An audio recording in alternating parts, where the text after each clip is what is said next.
When the official narrative from a political leader, well, when it violently contradicts the legal reality on the ground, does that signal a master strategy or is it a loss of control? It's the central question, isn't it? It is January 27, 2026, and we're seeing two stories just colliding in the American news cycle, creating a kind of friction that's it's difficult to ignore. On one side, you have this very serious, very controversial ICE operation in Minnesota. It's resulted in the death of an individual, Alex Preddy. And on the other, a sudden, almost bizarre pivot by Donald Trump to a massive construction project involving the Secret Service, no less. It creates a fascinating, a very disorienting picture. You've got this lethal event on the ground and a rhetorical response that seems to be aimed more at architecture than at the actual judicial process. Exactly. And our mission today is to look past the headlines and really analyze the mechanics of this strategy. For you listening, especially those of you in the UK watching this from across the Atlantic, we want to ask, is this a political chess move or is the board just being flipped over? It's a question of intent versus impulse, really. And to understand it, we have to look at the data points, one by one, before we can connect them. Okay, so let's start there. The Minnesota incident, we need to ground ourselves in the facts before we get swept up in all the rhetoric. What actually happened? The core event is grim, but it's legally distinct.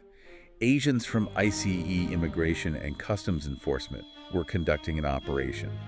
And during that operation, they shot and killed an individual named Alex Preddy.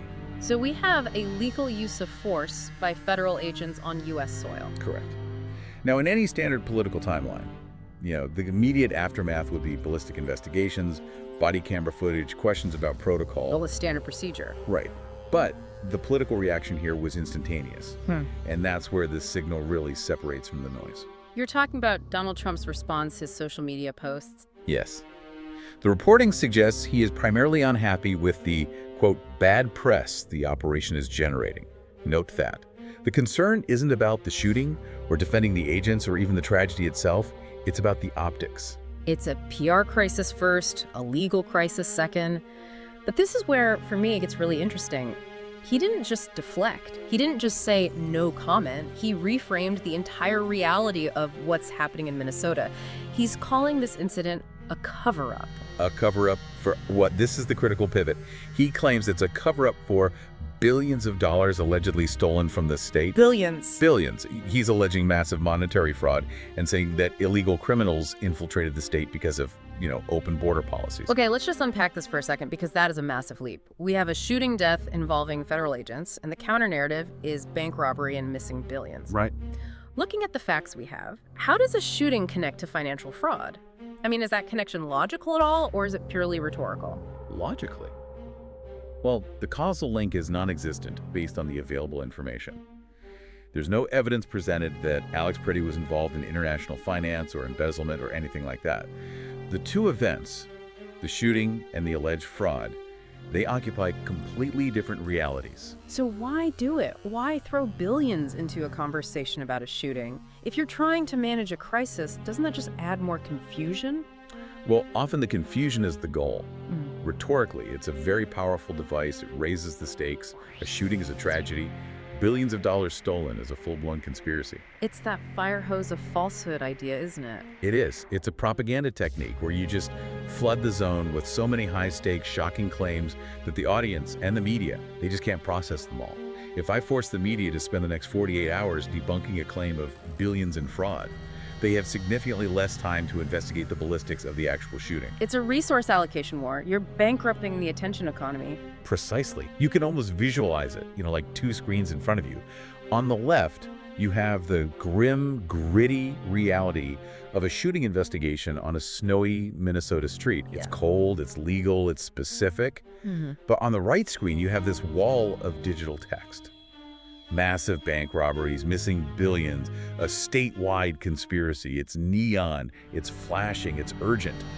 The whole point of the rhetoric is to make you look at the right screen, not the left. But is there a hidden strategy here beyond just distraction? Is the point to just freeze the opposition? I think so. You force them to prove a negative. You make the state government say, we didn't steal billions, which immediately puts them on the defensive. Yeah. And meanwhile, the shooting investigation just quietly proceeds without that full glare of the spotlight. Speaking of the investigation, let's move on, because the contradictions here aren't just financial, they're legal. And this is where the narrative really starts to grind against the gears of his own platform. You're referring to the details about the weapon. I am. In his statement, Trump was very specific. He described Alex Preddy's weapon as being, and I'm quoting, loaded with 2 additional full magazines and ready to go. Which paints a picture of an imminent threat. It's the justification for the use of force. He was armed, he was ready. But, and this is the catch that I just found baffling, he admits in the same breath that the gun possession was legal. And that is a significant friction point. Donald Trump has always, positioned himself as the ultimate defender of the Second Amendment. Legal gun ownership is a pillar of his political identity, and yet here he's citing legal gun ownership as a justification for federal agents to engage. It creates this fascinating paradox. Usually the law-abiding gun owner is the hero in that rhetoric. Here, the gun is the target. So why do it? It seems to undercut his own base. It suggests that the definition of law-abiding is becoming, fluid. It implies that rights are dependent on who is holding the weapon. If the narrative needs IC to be the heroes to fix the bad press, then the person they shot must be the villain. Even if their actions, like carrying a licensed firearm, technically align with the rights he usually champions. Exactly. It suggests that loyalty to the enforcement agency in this specific moment takes precedence over the ideological principle of gun rights. That's a profound shift. It means the right is conditional. It is. And he doubles down on that loyalty by attacking the local authorities. He claims local police were stonewalled by ICE, or conversely, that the mayor and governor called the police off. And for our listeners in the UK who might not follow all the nuances of American jurisdiction, why does that matter so much? Well, in the US, you have this strict separation between federal power, like ICE, and state power, like the local police. They're often in tension. So by saying the local police were not allowed to do their job, he's creating a crisis of jurisdiction. He's painting Minnesota's leadership as complicit in this supposed fraud. He's delegitimizing the local investigation before it can even conclude. And he explicitly compares it to a bank robbery. He even gets specific with names. He targets Representative Ilhan Omar, asking why she has $34 million in her account. Another specific high-value number, and there any source for that? None that we have. But whether that number is accurate is almost beside the point, strategically. It anchors the listener's mind to a specific image, a politician, and a pile of cash. It moves the entire debate from, why did ICE shoot this man, to where did Ilhan Omar get that money? It's incredibly disorienting. It's almost like, if you're on that morning commuter train into London, it's packed, it's raining, and you look at your phone. One headline says, shooting in Minnesota. The next notification says, billions stolen. The third, Ilhan Omar's millions. And you're trying to stitch it all together, but it doesn't fit. And that disconnect, that cognitive dissonance, is exactly what the rhetoric produces. Right. And in that moment of confusion, the leader steps in to offer a unifying theory. In this case, Trump cites a former IC director, Jonathan Fahey. And the narrative becomes that the fraud and the insurrections in Minnesota are the reason IC had to be there in the first place. So the fraud justifies the force. Exactly. The narrative loop is closed. IC isn't just there to enforce immigration law. They are there because the state is a crime scene of financial theft. It's a retroactive justification for a militarized presence. Which brings us to perhaps the most surreal turn in this entire sequence. We've gone from a shooting to a bank robbery conspiracy, and now suddenly we're talking about a ballroom. This is the pivot that has a lot of analysts, frankly, baffled. Just to set the timeline, in the middle of this crisis, while he's talking about the death of a man and billions in stolen funds, he abruptly transitions to a massive construction project. A proposed $300 to $400 million ballroom at the White House. It feels like a complete non sequitur, but the details he gives are incredibly granular for a crisis moment. He's talking about zero taxpayer funding, framing it as a gift. He involves the U.S. military and the Secret Service. Yeah. And notably, he discusses the interior finishes, specifically mentioning gold plating. Gold plating is the variable that pushes the cost up to $400 million. And his justification for all of this, he claims the White House currently uses a cheap and unsafe tent for state events. Cheap and unsafe. Those are the key words. He's juxtaposing the current reality, a tent, which implies weakness, impermanence, with his vision, a solid, gold-plated, militarized ballroom. Let's do that visual contrast again. On the left screen, a state in chaos, a criminal cover-up, a shooting investigation, missing billion. on the right screen. Yeah. Architectural plans for a luxury ballroom gleaming with gold, protected by the Secret Service. It's a jarring juxtaposition. It really is. So, strategic analysis time. Why announce a luxury project in the middle of a crisis like this? Is it random, or is this a reassertion of authority? It reads as a reassertion of dominance over the physical environment. Some call this master builder politics. When you're under attack, legally or politically, you pivot to something you can control, absolutely. And building is an act of will. He's saying, I can build this. I can get rid of the tent. I could override the preservationists. He does specifically mention the preservationists, saying they shouldn't be allowed to stop him. He says, let me do whatever I want. And that phrase, let me do whatever I want, is the key. It's not just about the ballroom. It's a message about the ICE operation as well. It's a rejection of all constraint.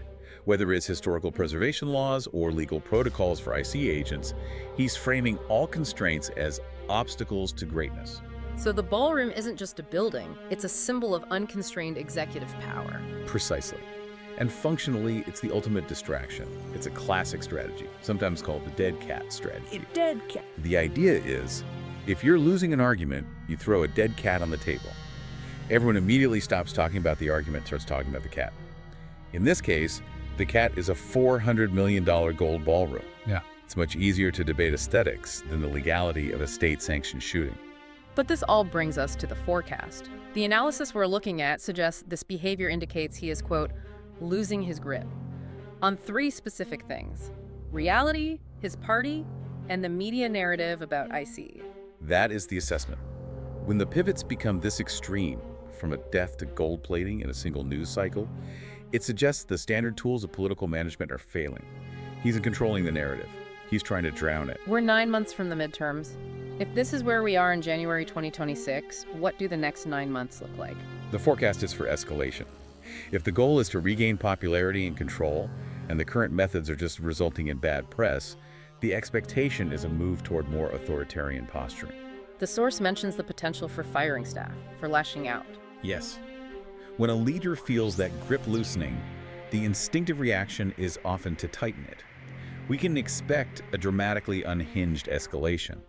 The rhetoric about criminals and insurrectionists will likely intensify to justify harder measures. It connects back to that deep psychological need to be liked, or at least admired. The bad press isn't just a political problem. For him, it's a personal injury. And to heal that injury, he needs a win. He needs a ballroom. He needs a clean narrative where ICE are the heroes. And he will likely try to force that narrative, regardless of the facts. I just want to take our listeners back to the UK for a moment. You know, picture sitting in your living room late at night. The house is quiet. You're watching the news, seeing this distant political storm gather strength. You see a leader pivoting from violence to luxury construction while claiming the very ground is being stolen. It creates a real tension. That tension is the realization that the guardrails are being tested. If a leader can successfully reframe a shooting as a bank robbery and then pivot to a construction project to dominate the news cycle, the question becomes, what actually holds them accountable? So let's circle back to our opening question. Master strategy or a loss of control?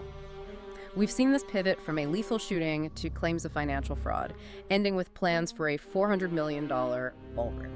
The evidence suggests it's a strategy of chaos born from a loss of control. A master strategy would be coherent. This is a scattering of flares. It's a leader pulling every lever he has, fear, grandeur, confusion, just to see what stops the bad press. And as we watch this evolve, the noise is only going to get louder. If the strategy is to create noise to drown out legal realities, what happens when the noise becomes too loud for anyone to control? That is the danger zone. When rhetoric detaches completely from reality, actions on the ground, like the operation in Minnesota, become dangerously unpredictable. Because if you can justify anything with a narrative of hidden billions, well, then there are no limits to what you can justify next. I want to leave you with this final thought. We've talked about a lot today: guns, gold, rhetoric. If the narrative of a ballroom is being used to cover the reality of a shooting, what does that tell you about the transparency we can expect over the next 9 months? It tells you that you will need to watch the hands, not the mouth.